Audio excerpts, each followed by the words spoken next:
We need to talk about the Kansas City Chiefs and why I believe they might have a big move coming that no one sees yet. Here's why. If you take a closer look at this team right now, there are some key problems they're dealing with. First off, Hollywood Brown is out for the season, and that's a huge hit to the wide receiver core. On top of that, Isaiah Pacheco is going to miss a good portion of the season, leaving a big gap at running back. So now, both the wide receiver and running back spots are vulnerable. There have been reports that the Chiefs are searching for a new wide receiver, and I'm thinking Scary Terry could be an option. But let's not jump ahead just yet. The cornerback situation is also looking shaky. We're one Trent McDuffie injury away from having a very weak cornerback group.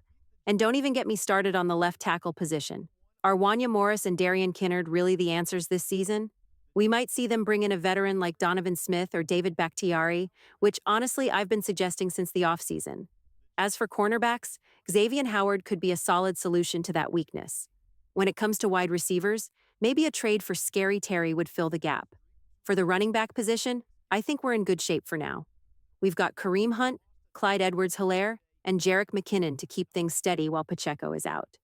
The Kansas City Chiefs know what they're doing, that's for sure. And with Brett Veach running things, I wouldn't be surprised if we see a trade happen before the deadline. I really believe we'll see the Kansas City Chiefs power through this season, especially when it comes to the running back situation. As I mentioned earlier, I don't think it's going to be a major issue. Yes, Isaiah Pacheco, their starting running back, is on the injured reserve list, and Clyde Edwards-Helaire is still on the non-football injury list. It's definitely not an ideal situation, but it's manageable. Right now, things are a bit uncertain with the available running backs. Kareem Hunt, who was just recently signed, has the most experience on the team, but he hasn't played for the Chiefs in nearly 5 years. So, the first priority is getting him familiar with the playbook again and back in sync with the team. They'll need to bring him up to speed with how the offense works now. Carson Steele has also shown a lot of promise. He's been performing really well, and I think he's capable of stepping up. Then there's Samaje Perine, another solid player who should be able to contribute effectively.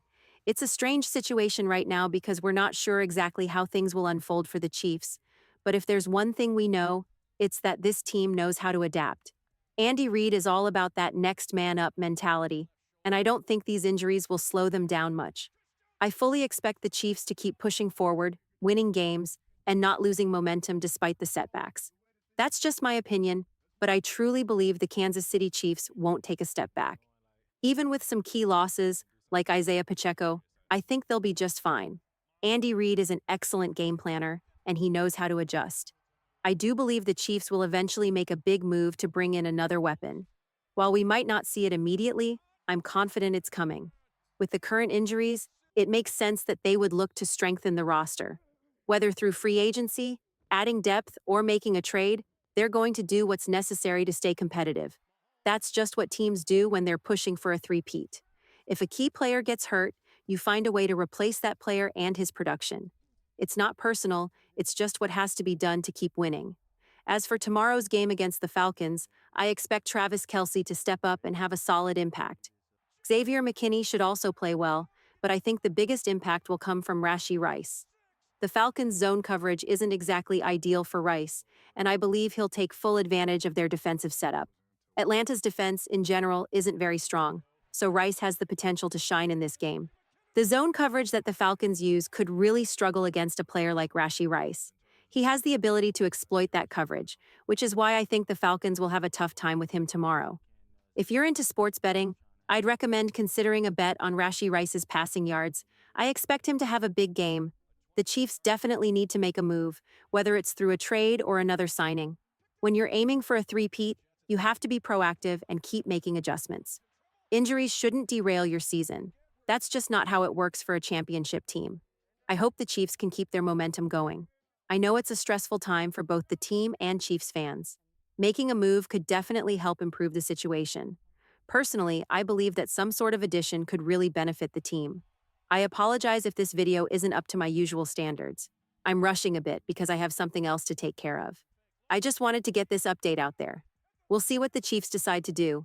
Whether they make a move or stick with their current roster, there's still plenty of time to figure it out. As the trade deadline approaches, things will get even more interesting. Thanks for watching. It's been your boy, Chiefs Priority, signing off. And before I go, don't forget to like and subscribe. I truly appreciate all the support you guys have shown me. You're the best fan base ever, and you keep me motivated. Peace.